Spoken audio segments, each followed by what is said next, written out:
Près de 225 milliards de francs CFA, c'est le montant collecté par notre pays lors de la conférence des donateurs à Addis Abeba, une somme qui sera destinée au financement de la mission internationale de soutien au Mali, MISMA, et la restructuration de l'armée malienne. Un grand oui des députés pour la libération totale des régions occupées et l'organisation d'élections crédibles au Mali. La feuille de route du gouvernement est passée à l'unanimité aujourd'hui. Une session extraordinaire suivie et analysée par nos reporters dans ce journal.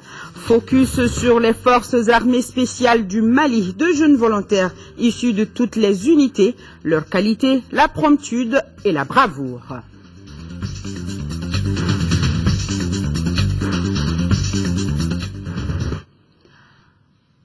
Mesdames et messieurs, bonsoir. Merci de nous suivre. Avant de développer ces titres, je vous invite à suivre le fait du jour, un commentaire de Daouda Ndiaye.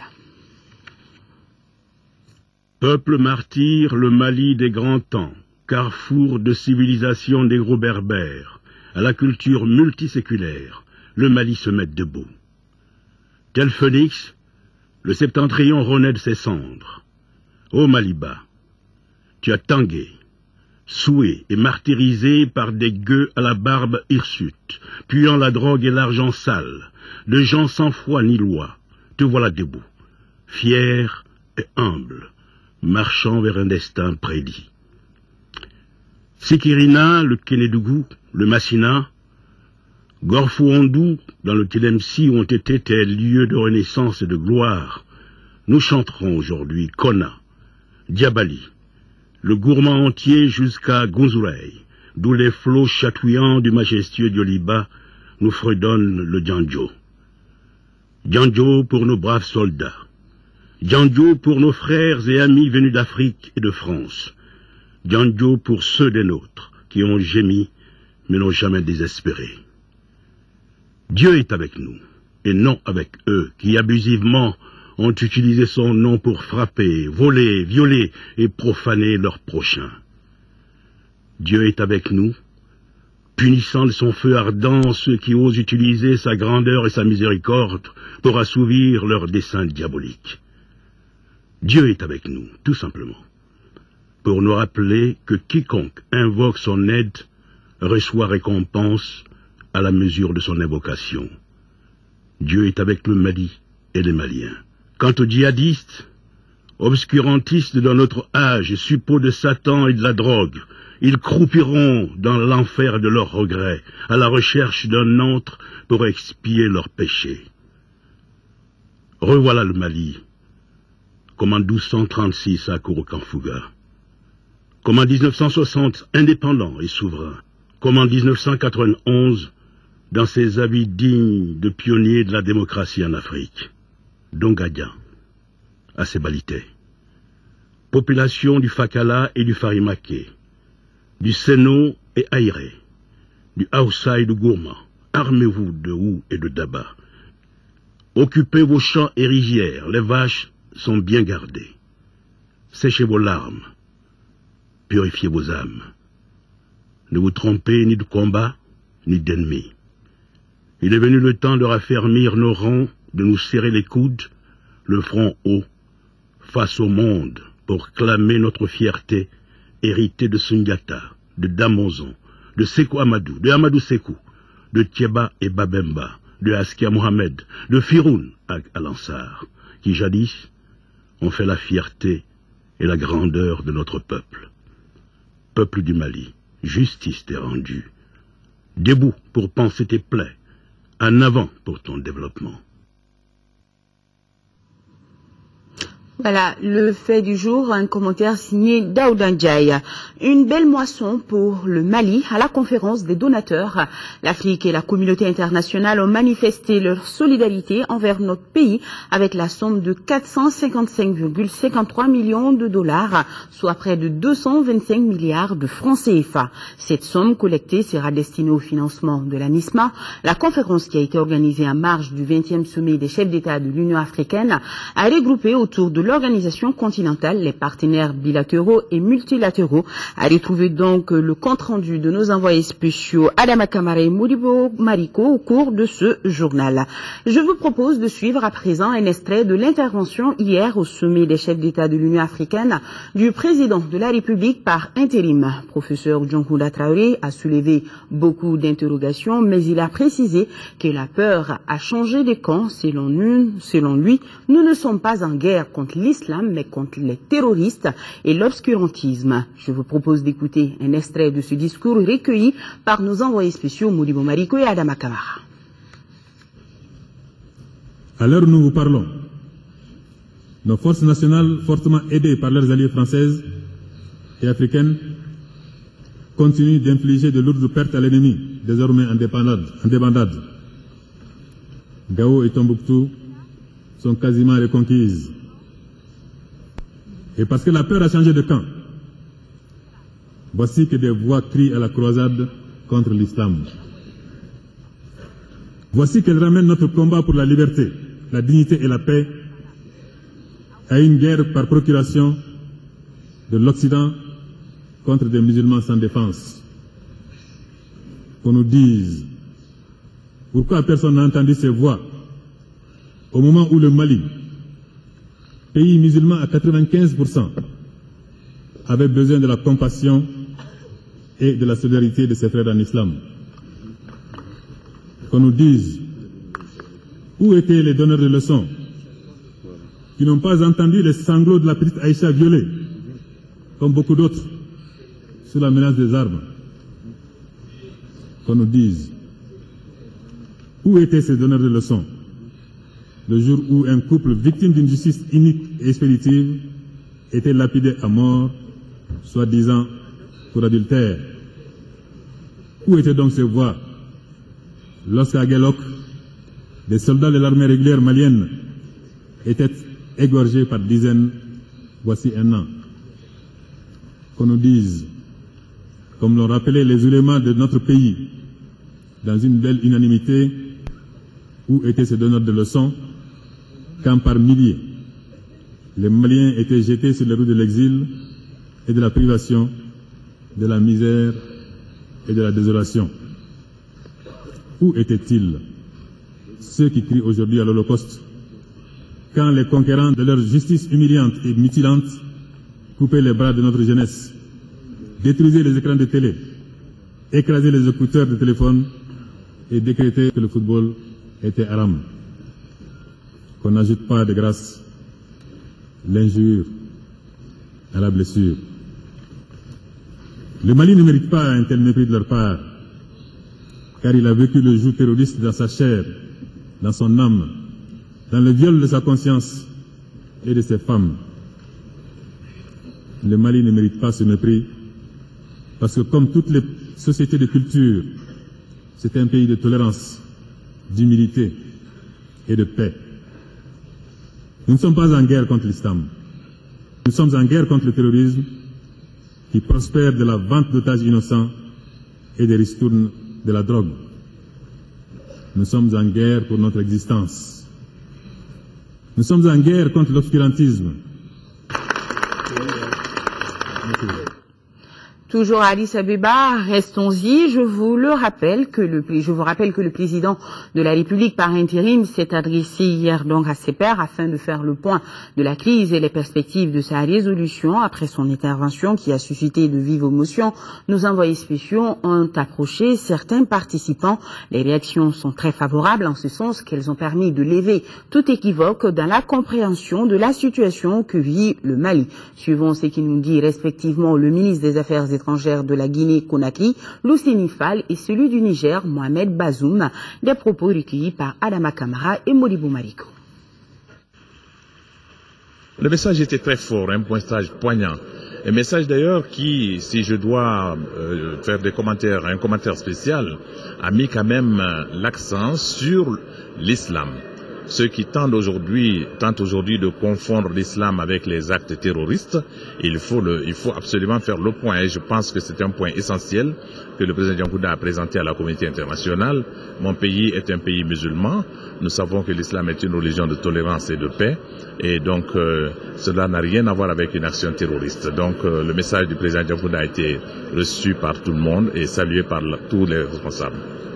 Nous avons trouvé le message du président Diankouda Traoré comme un message empreint de sagesse, de lucidité, dans lequel il a levé toutes les équivoques pour dire ce que n'est pas ce à quoi on a assisté. Ce n'est pas, en effet, au nom de l'islam que les terroristes ont agi, ce n'est pas davantage au nom de certaines communautés qui ne les ont jamais mandatées, qui ne les comprennent pas et qui souffrent des affres de tout le tort qu'ils ont fait à la société malienne de façon globale et à l'ensemble des communautés prises isolément. C'est ça la tonalité, mais aussi le contenu, si vous voulez, moral et politique. Et même, j'allais dire, philosophique du discours du président Traoré. Je pense qu'il dégage des perspectives pour le Mali que tout le monde va soutenir. Et je peux vous dire que la salle a été particulièrement sensible et même émue par moments par les propos du président Traoré. C'est ça l'avenir du Mali. Je vous le disais tantôt, une belle moisson pour le Mali à la conférence des donateurs. L'Afrique et la communauté internationale ont manifesté leur solidarité envers notre pays avec la somme de 455,53 millions de dollars, soit près de 225 milliards de francs CFA. Cette somme collectée sera destinée au financement de la MISMA et la restructuration de l'armée malienne. On retrouve nos envoyés spéciaux. Urgence et générosité sont les mots dont l'essence était les mieux partagés à cette conférence des donateurs pour le Mali. Urgence d'agir et générosité envers un pays qui en a les besoins. Le Premier ministre éthiopien donna d'entrée de jeu le ton en rappelant la situation de crise profonde qui traverse notre pays et invita tous à la solidarité. Il a été rejoint par la présidente de la commission qui a fait savoir la nécessité d'une action rapide et vive en faveur du Mali. Joignant l'acte à la parole au nom de la conférence des chefs d'État, elle annonce la somme de 50 millions de dollars. Pour le président de la CEDEAO, le front ouvert au Mali menace les intérêts stratégiques des États ouest africains et au-delà. La guerre lancée contre les terroristes sera dure et longue, par conséquent son coût élevé. Mais reste convaincu que ce coût n'est pas hors de portée de la communauté internationale. Cette guerre contre le terrorisme nécessite le déploiement de près de 8000 soldats, bien plus que les 3300 fixés par la résolution 2085. Nous devons pour cela disposer de ressources estimées à près de 950 millions de dollars, c'est-à-dire largement supérieures au budget actuel de la MISMA de 460 millions de dollars. J'en appelle donc à la mobilisation bilatérale et multilatérale. Il faut agir vite et plus vite, a affirmé les représentants du secrétaire général de l'ONU pour ne pas freiner le déroulement des opérations militaires en cours. L'ONU a mis 2 fonds d'application en place qu'il espère avoir alimentés. Un pour la MISMA et un autre pour le Mali pour des besoins qui sont loin d'être que militaires. Le défi que nous avons à les relever est non considérable. Nous devons absolument coordonner la fourniture de l'assistance humanitaire ainsi que le retour volontaire dans leur localité d'origine des personnes déplacées internes et des réfugiés. Nous allons également apporter l'assistance pour la restauration de l'état de droit, des institutions de sécurité, la promotion du dialogue national, la coopération régionale, la réforme du secteur de sécurité, les droits de l'homme et la démobilisation, le désarmement et la réintégration des ex-combattants. Le Japon a fait la plus grande sensation en annonçant 120 millions de dollars. Les États-Unis 96 millions en attendant le rétablissement d'une situation normale. L'Union européenne comme contribution directe dans la cagnotte a donné 50 millions d'euros et annoncé pour ce mois de février une mission de renforcement et de restructuration de l'armée malienne. L'Allemagne 20 millions de dollars et plus de 120 autres dès la reprise de la coopération. La France 40 millions d'euros, le Canada 35 millions de dollars pour le Nigeria, 3 pour le Ghana, 2 pour la Côte d'Ivoire, le Sénégal, le Bénin pour ne citer que cela. L'Afrique de l'Ouest ne sont pas demeurés en reste. Une belle moisson de 455,53 millions et demi de dollars, soit près de 225 milliards de francs CFA qui ne prend pas en compte les dons en nature et les promesses annoncées.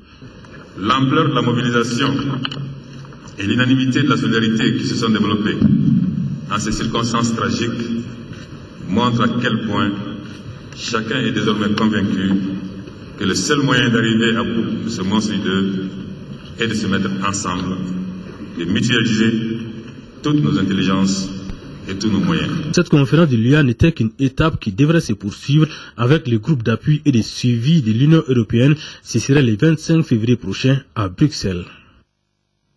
Et nous avons ce message du président de la République par intérim, chef de l'État, adressé à son Excellence Madame Dilma Rousseff, présidente de la République fédérative du Brésil. Suite à l'incendie survenu dimanche dernier dans la ville universitaire de Santa Maria ayant causé la mort de 233 personnes, de nombreux blessés, d'importants dégâts matériels, je voudrais au nom du peuple du Mali, de son gouvernement et à mon nom propre, exprimer à votre Excellence, au peuple brésilien ainsi qu'aux familles durement éprouvées, mes condoléances les plus attristées. En cette circonstance douloureuse, je prie pour le repos de l'âme des disparus et souhaite un prompt rétablissement aux blessés. En vous renouvelant mes sentiments de profonde compassion et de sympathie, je vous prie d'agréer, Excellence Madame la Présidente, l'assurance de ma très haute considération. Direction l'hémicycle, l'Assemblée nationale a voté cet après-midi à l'unanimité la feuille de route du gouvernement. Le document porte sur les deux missions principales du gouvernement, à savoir la libération totale des régions occupées et l'organisation d'élections crédibles. La feuille de route a été défendue par le Premier ministre Django Sissoko. Voyons sur quoi porte exactement cette feuille de route. Les précisions, c'est avec Aoui Touré. Elle était attendue, elle est enfin arrivée, s'est exclamée la majorité des députés. 45 minutes pour le chef du gouvernement, d'un ton calme, mesuré mais convaincant, pour présenter la feuille de route, un document de 8 pages avec un chronogramme d'exécution annexé. Il était si important pour le Premier ministre de rappeler les deux principales missions assignées à la transition. À la date d'aujourd'hui, des progrès significatifs ont été réalisés, à savoir le rétablissement des institutions de la République et leur fonctionnement régulier. Avec l'appui de la France, de pays amis, nous assistons à une libération progressive et sûre des zones occupées. Et dans cette reconquête, le dialogue se poursuivra avec les groupes qui ne mettent pas en cause la constitution du Mali. Pour ce faire, la feuille de route prévoit déjà la mise sur pied d'une commission nationale de dialogue et réconciliation nationale pour le mois de février 2013. L'organisation d'élections libres et transparentes reste un challenge. Le gouvernement de transition est déterminé à assurer la transparence et la crédibilité des prochaines élections et à permettre à tous les Maliens en âge de voter de jouir de leur droit d'exprimer librement et équitablement leur suffrage. D'autres réformes politiques permettront d'améliorer le système électoral, d'assurer l'expression plurielle des courants de pensée, d'organiser les professions de la presse, d'assurer la répartition équitable du temps d'antenne au sein de l'audiovisuel public. Des options sont déjà là, le choix du fichier biométrique, l'audit du fichier avec comme base le RAVEC. Le calendrier électoral proposé est seulement indicatif, a précisé le chef du gouvernement, et fera l'objet de concertation avec l'ensemble de la classe politique. De l'état de droit, de la lutte contre la corruption, le népotisme et l'exclusion, il en a été question. Les événements du 22 mars 2012 et ceux du 30 avril 2012 ont entraîné des arrestations extrajudiciaires, des détentions sans jugement et d'autres exactions. Le gouvernement entend remédier fermement à cette situation en accélérant la restauration de l'état de droit. À cet égard, il prendra toutes les dispositions idoines pour prévenir et punir toute violation des droits de l'homme. Pour le financement de cette feuille de route, il a un coût estimé aujourd'hui à 174 milliards de francs CFA. Et où trouver cet argent? Le gouvernement a des pistes de solutions.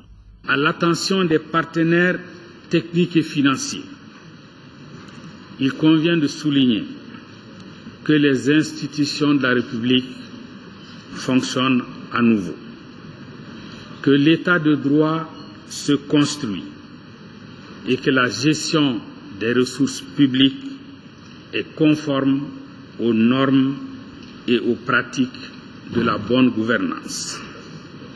C'est pourquoi le gouvernement souhaite que soit envisagée la reprise rapide de la coopération avec l'État et pour que les aides budgétaires permettent au gouvernement de réaliser dans les meilleures conditions possibles sa feuille de route. Voilà donc, face à l'urgence, le gouvernement dirigé par Django Sissoko saura bien trouver les moyens de sa politique.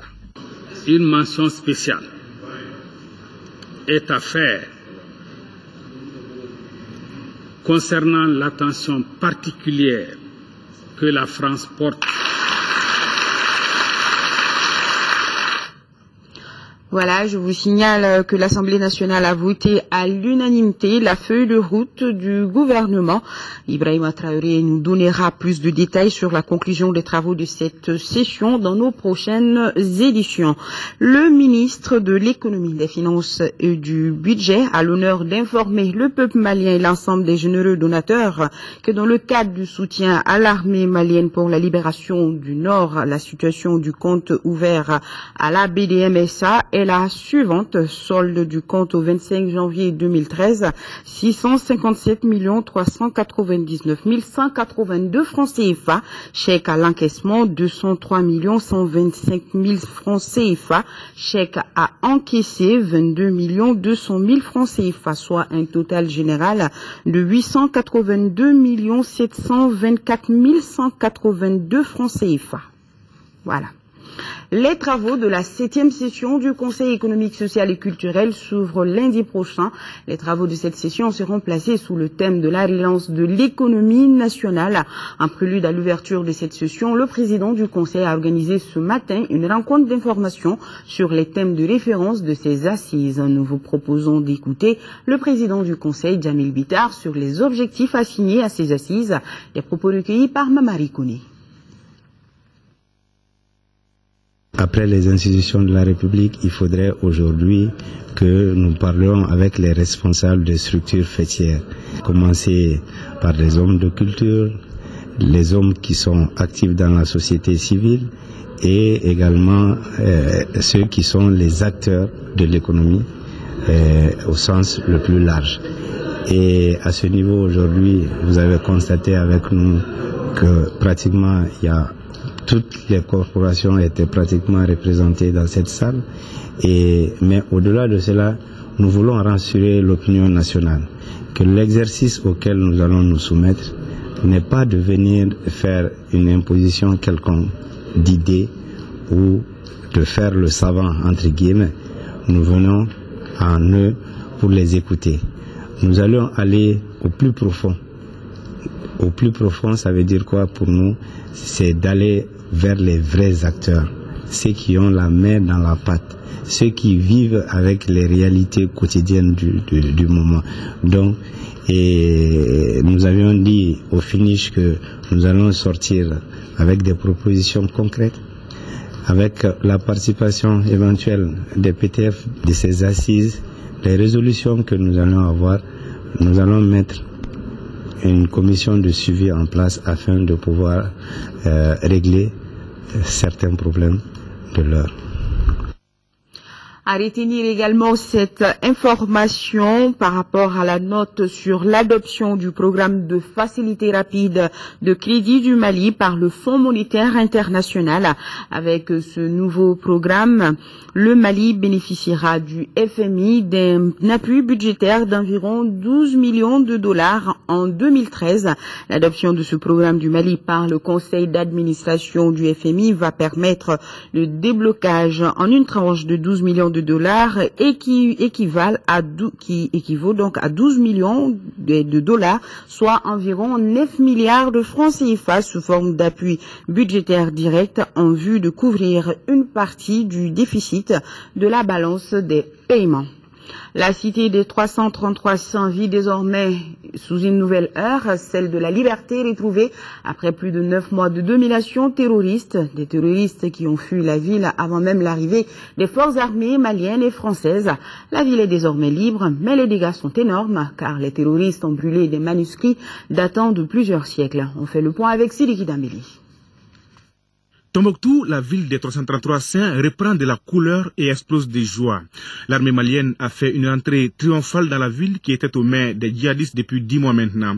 Désormais, à Tombouctou, on peut fumer dans les rues, prendre son petit thé, regarder la télévision, porter des habits que l'on veut et même aller en boîte. Des choses interdites il y a seulement 48 heures. Dans la ville, le drapeau malien porté par un militaire retrouve sa place sur les hauteurs. La violence reste tout de même de mise, car il n'y a pas juste de combat et l'on se demande où sont bien passés les djihadistes. Ils ont quand même laissé des traces indélébiles en détruisant des manuscrits datant de plusieurs siècles. Gao et Tombouctou libérés, les regards sont maintenant tournés vers Kidal, autre bastion des djihadistes. L'autre défi, c'est de sécuriser les villes libérées. Il faudra procéder à des déminages, protéger la population et empêcher les représailles. À présent, focus sur les forces armées spéciales maliennes. Dans le processus de libération du nord du Mali, l'armée malienne est non seulement soutenue par l'armée française, mais aussi et surtout par de jeunes volontaires issus de toutes les unités. On les appelle les forces armées spéciales maliennes. Nos envoyés spéciaux, Moussa Rimaïga et Aliou Touré, nous précisent que grâce à leur promptude au combat, leurs actions ont été déterminantes dans la réussite de l'offensive contre les terroristes à Gao. Découvrons les ensembles. Ce groupe de commandants volontaires qui a été une initiative de création du commandant des forces depuis le repli de Gao, selon ses dires, depuis sur le pont de Gao en train de se replier, il a pensé à ce phénomène de force spéciale. On les appelle les forces spéciales de l'armée malienne, un corps d'élite exceptionnel composé de plusieurs corps de l'armée, fait de jeunes soldats et sous le commandement de jeunes officiers. Leur entrée en scène a été très déterminante dans les combats de Konna à Gao et dans la déroute des terroristes en passant par Douanza, Ombori et Gossi. Ce groupe est constitué exclusivement de volontaires d'armes et de grades divers. Ils viennent de toutes les armes, infanterie, armée ABC, garde nationale, armée de l'air.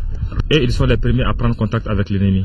Une fois qu'ils ont contact avec l'ennemi, quand ils ont besoin de l'appui-feu de l'artillerie, ils nous donnent les coordonnées nécessaires et on envoie le feu devant eux pour pouvoir faciliter leur manœuvre. Bon, le BM21, c'est une arme assez puissante, c'est celle-là, qui, comme vous voyez là, qui peut tirer une roquette de 40 roquettes en 20 secondes. Donc chaque roquette laboure à peu près 400 mètres carrés, à peu près 4 hectares. Donc vous imaginez à peu près la puissance des feux d'une salle. Et c'est ça que vous avez envoyé contre les terroristes à Konna? Oui, c'est fait, c'est fait. Nous avons envoyé, le résultat a été vraiment positif. Ça a permis à nous avons envoyé à peu près jusqu'à une soixantaine. Ils ont été surpris par la puissance de feu de ces BM21 et notamment aussi par l'intervention de l'aviation. Donc ça a permis à nos troupes de récupérer un certain nombre de véhicules. Aujourd'hui à Gao, nous sommes prépositionnés au niveau du pont avec les éléments de la garde républicaine. La garde républicaine sécurise les ponts. Nous sommes là pour apporter des feux aux 4 coins de la ville si besoin est. Nous sommes ici sous le pont de Wabaria, sous haute surveillance française, le centre nerveux des enclavements des régions du Nord. Et là, grâce à la promptitude et à la force d'anticipation de l'armée française et des forces spéciales du Mali, Gao a été sauvé vendredi dernier.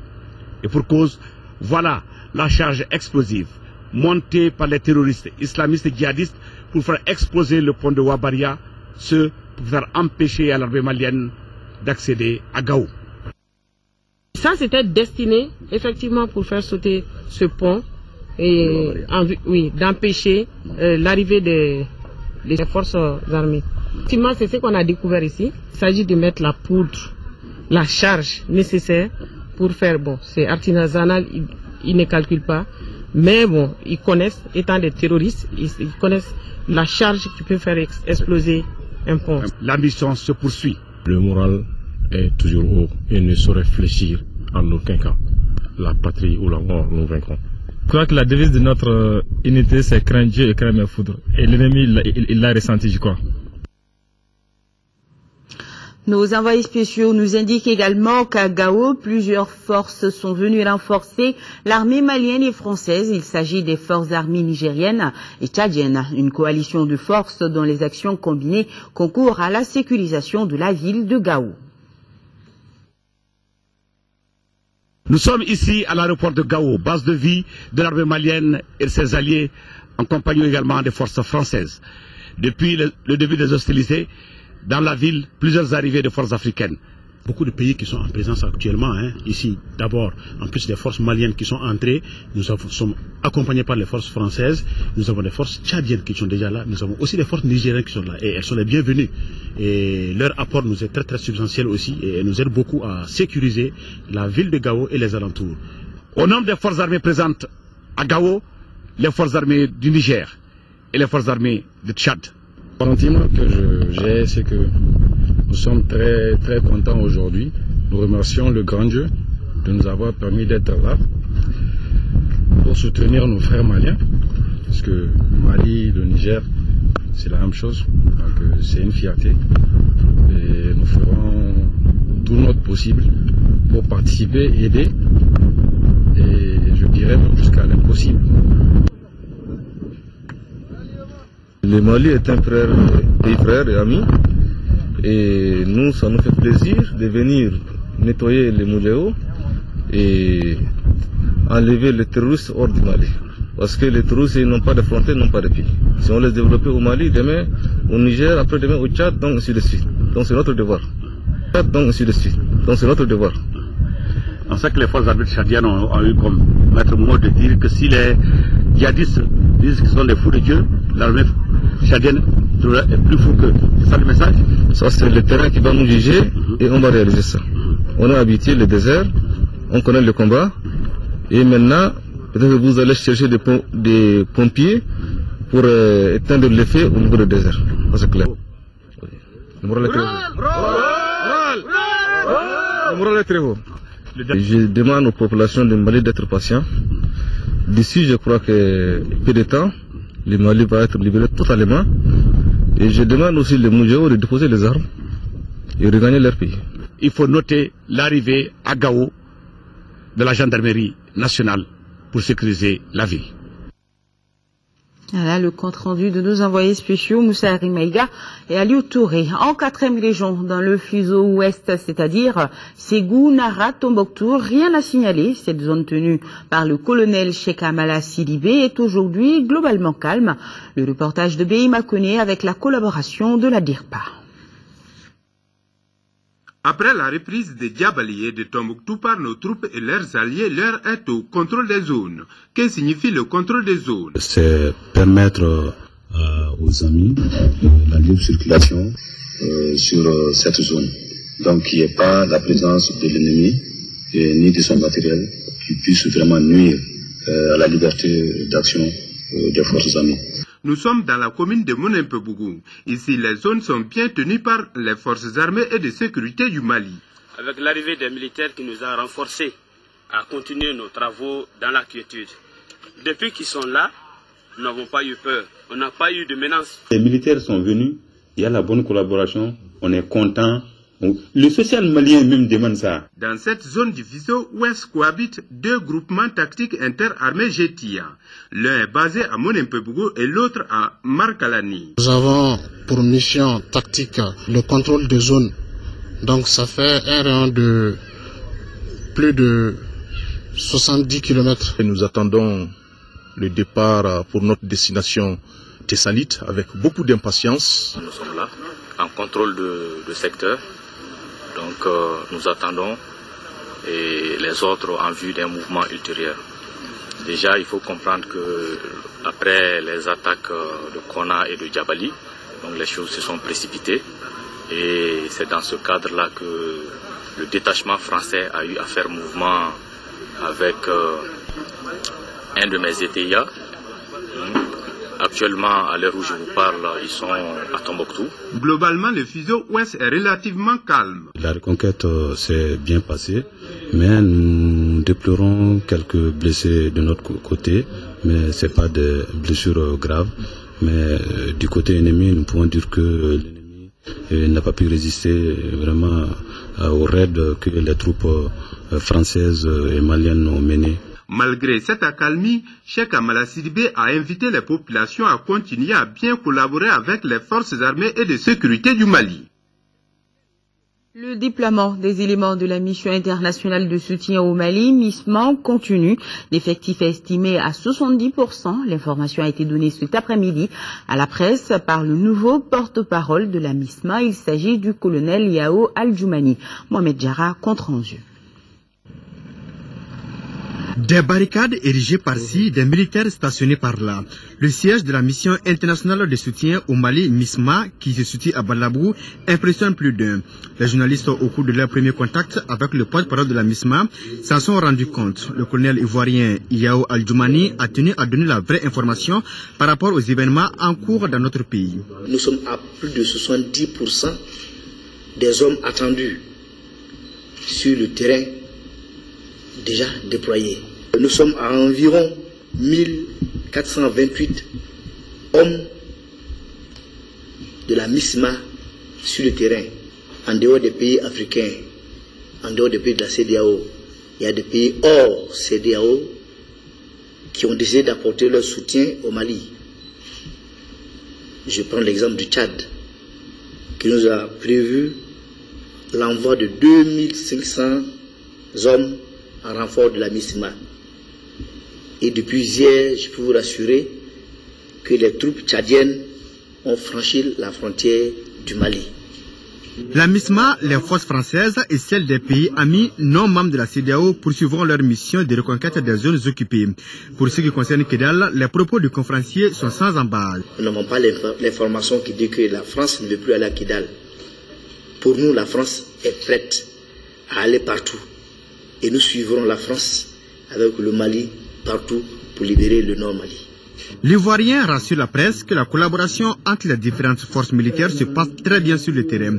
Le colonel Al-Djoumani a également fait cas de la situation des réfugiés maliens dans la sous-région, près de 150 000 à la date de décembre dernier, un chiffre qui a augmenté avec les récents événements. Le côté humanitaire devient très très important. Il faut faire vite. Et je suis convaincu que les humanitaires s'y attellent pour que le problème soit réglé de façon rapide et efficace. Désormais, le point est établi entre les journalistes et la MISMA. Chaque mercredi, un point de presse sera organisé pour faire le point de la situation, a conclu le colonel. Après donc la reconquête de certaines régions occupées, l'heure est au retour, surtout pour les élus de ces villes. La question est au cœur d'une rencontre d'échange et de concertation organisée par le collectif des élus du Nord. Il s'agissait également d'impliquer les partenaires techniques et financiers afin de faciliter ces retours. Mahamadou Doumbia nous en dit plus. Échanger sur la situation actuelle des régions occupées par des djihadistes, des terroristes et autres trafiquants de drogue, sensibiliser les populations pour éviter l'amalgame et expliquer le processus de dialogue et enfin définir des plans d'action concrets pour le retour des élus communaux. Tels sont les buts de cette rencontre du collectif des élus du Nord. Au regard des pertes subies par l'ennemi depuis le déclenchement de l'opération Serval, la libération totale de notre territoire national s'annonce très prochaine. En prélude du retour de l'administration centrale sur le terrain, il sied aux élus locaux et nationaux que nous sommes de nous retrouver pour créer les conditions idoines nous permettant de réinvestir nos localités aux fins de consolider dès à présent les maigres acquis sur lesquels le Mali devra désormais s'appuyer pour sa reconstruction. Conscient que le spectre de la destruction programmée de nos régions occupées s'éloigne à mesure que l'armée malienne, les forces françaises et celles des pays amis reprennent le terrain jadis perdu, nous ne devons pas perdre de vue nos blessures déjà profondes. Concernant le MNLA, moi je trouve que c'est trop tôt de pouvoir en parler. l'action que le gouvernement du Mali, la France et la communauté internationale ont commencé doit continuer. Et quand on aura conquis tout le territoire, on pourra discuter avec celui qui est prêt à discuter dans le cadre de l'intégrité du territoire, dans un Mali un et indivisible et laïque, sans les armes, sans aucune pression. Ce n'est pas très tôt parce que les rebelles qui sont cachés parmi les populations les connaissent. Entre nous, on se connaît. Et justement, c'est pour aider les militaires, c'est pour aider l'armée malienne à dénicher tout ce qui peuvent tenter de se dissimuler dans la population. Entre nous, nous avons vécu sur ce territoire, donc on se connaît, nous savons ceux qui ont pris les armes. En attendant la libération complète des territoires occupés, négocier avec des quelconques terroristes caméléons sans identité fixe est un leurre. Pire, il faut éviter le retour à la case départ. Réorienter les actions de l'initiative pour l'eau et la sécurité alimentaire en Afrique, c'est le but d'un atelier organisé par l'organisation et ses partenaires. Alcine Touré, les détails. Assurer la sécurité alimentaire dans un contexte de développement durable permettant aux populations de la région ouest africaine de vivre dans des conditions socio-économiques décentes, c'est ce que vise l'IESA, l'initiative Eau et Sécurité Alimentaire pour l'Afrique. L'IESA intervient dans 5 pays ouest-africains, le Mali, le Niger, le Sénégal, le Burkina Faso et la Guinée. Nous intervenons pour la maîtrise de l'eau à l'échelle faible, en réalisant des puits à grand diamètre dans les périmètres pour les femmes, en faisant des ponts-barrages pour l'irrigation et permettre la riziculture et développer et l'intensifier en même temps la production dans ces zones. Comme autre composante, nous sommes intervenus aussi dans les activités de diversification, c'est-à-dire l'élevage à cycle court. L'organisation du présent atelier répond à la nécessité d'initier une nouvelle vision de l'IESA entrant dans les stratégies et politiques de la CEDEAO en matière de développement agricole. Après tous ces acquis, le projet dans sa première phase arrive à terme le 30 juin 2013. Pour l'élaboration de la nouvelle vision stratégique IESA et l'opérationnalisation de ces axes stratégiques, il a été retenu par les différents acteurs que pour mieux assurer la place de cette vision dans les stratégies et politiques au niveau de la CEDEAO en matière de développement agricole, les éléments suivants devront nécessairement être pris en compte. 1. Les politiques et stratégies nationales et régionales de développement agricole. 2. Les programmes nationaux et régionaux d'amélioration de la sécurité alimentaire et nutritionnelle. 3. Le programme détaillé de développement de l'agriculture en Afrique. Les acteurs ont été suffisamment informés du niveau de mise en œuvre de l'IESA 1 et de ses résultats. La nouvelle vision et les axes stratégiques de l'IESA ont été partagés et validés. Dans 247 ordinateurs aux 7 lycées publics de la première région, une action de la coopération décentralisée Île-de-France, Conseil régional de Caille. Mahamadou Alioubari, correspondance. Dans leur programme de vulgarisation de l'enseignement de l'informatique dans les lycées publics de la région de Caille, le Conseil régional de Caille et son partenaire Île-de-France viennent de remettre un important lot de matériel informatique aux 7 lycées publics de la région. Au nom de ses collègues, le proviseur du lycée de Goukolo Konara et Sidibé s'est dit fier de recevoir ces outils informatiques tout en demandant aux élèves de redoubler d'efforts. C'est une façon de cultiver l'excellence. Parce que l'informatique étant, n'est-ce pas, un organe, comme je le disais tantôt, vital de la communication, tout ce que nous faisons dans les établissements aujourd'hui, c'est la communication. Surtout avec l'APC, où le professeur n'est plus le seul détenteur du savoir. L'enseignement de l'informatique vise à mieux outiller et à mieux armer les élèves pour leur permettre de faire face aux défis du monde moderne. Dans cette même perspective, le Conseil régional de Caille a décidé de construire dans chacun des lycées publics de la région une salle multimédia avec l'accompagnement de la région Île-de-France qui est le partenaire principal. Signalons que chaque lycée a reçu 21 ordinateurs, soit 5 ordinateurs pour l'administration et 16 ordinateurs destinés à la salle informatique pour la formation des élèves.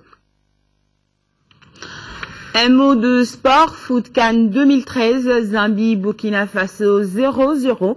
Le Burkina Faso qualifié, la Zambie au tapis. Les étalons du Burkina Faso se qualifient pour les quarts de finale de la CAN 2013 suite au match nul acquis face à la Zambie. Un score de parité qui élimine les champions d'Afrique en titre.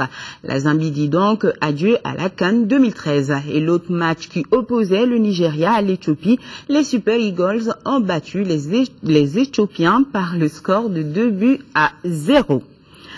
Notre collègue journaliste Amadou Ouattara n'est plus. Il a été arraché brutalement à notre affection hier lundi au point G des suites d'une longue maladie. Il a été inhumé cet après-midi au cimetière de Kalabankura en présence d'une foule de parents, d'amis et de collaborateurs. Nando Dambeli. Né en 1965 à Djoumatene dans le cercle de Kadjolo, Amadou Ouattara avait 48 ans. Il fit respectivement ses études primaires et fondamentales à Djou et à Bla. Titulaire du diplôme d'études fondamentales, il entre à l'Institut national des arts INA de Bamako, d'où il sort avec le diplôme d'animateur socio-culturel. Il prit fonction à Tombouctou. Il revint à Sigasso, à la station régionale au terme de cette localité.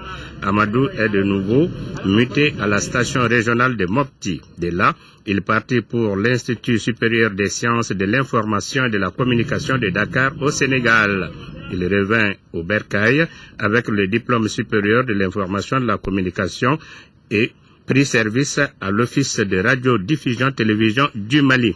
Il s'est éteint lundi 28 janvier 2013. Je retiens de Amadou quelqu'un qui aimait son travail. Il était toujours à la tâche. J'ai travaillé avec lui à la station régionale FM-TV de Mopti. Nous nous sommes retrouvés à Dakar pour la formation. Et à Bamako aussi, on a travaillé ensemble. Vraiment, je retiens de lui un travailleur. Vraiment, il va nous manquer. Il est irréprochable sur le plan social. Un homme très affable. Vraiment que la terre lui soit légère. Il laisse derrière lui une veuve et 4 orphelins inconsolables. Madame Falimata Oualet Abdoulaye, une consoeur, nous a aussi quitté le 20 février 1965 à Tarkint Bourem. Elle obtint son DF en juin 81 à l'école fondamentale de Sanei à Gao. À l'ORTM, elle est affectée à la direction de l'administration et des ressources humaines et occupa le poste de chef de division des ressources humaines. Adja Togura Falimata Oualet Abdoulaye laisse derrière elle 5 enfants inconsolable. Une autre nouvelle triste, le capitaine à la retraite Sékou Diarra est décédé. Officier de l'Ordre national du Mali, Sékou Diarra a été conduit à sa dernière demeure à Ségou par les autorités régionales, ses compagnons d'armes et plusieurs personnalités. Condécila.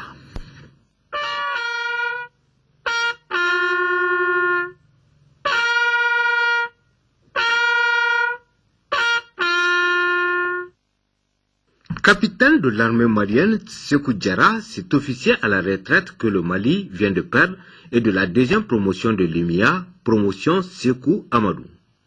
Autorité régionale, compagnons d'armes, notabilité, parents, amis et connaissances ont tenu à rendre un dernier hommage à cet officier de carrière qui a gravi les échelons du soldat jusqu'au grade du capitaine. Incorporé en 1956, Sékou Diarra a servi successivement à Kay, Bamako, Tombouctou. Il fut médaillé du mérite national et de la médaille commémorative de campagne. Sékou Diarra a été également décoré chevalier de l'Ordre national et officier de l'Ordre national du Mali. À sa retraite en 1992, il a été le chef de quartier d'Angoulême-Ségou, président de la coordination des chefs de quartier et président de l'association des anciens combattants de Ségou. Sékou Diarra laisse derrière lui 2 veuves et plusieurs enfants. Repos éternel pour ces disparus. Amen. Fin de ce journal. Merci de l'avoir suivi en notre compagnie. Restons de cœur et d'action avec nos compatriotes vivant encore sous occupation. La libération totale du territoire est pour très bientôt. Bonsoir et à demain.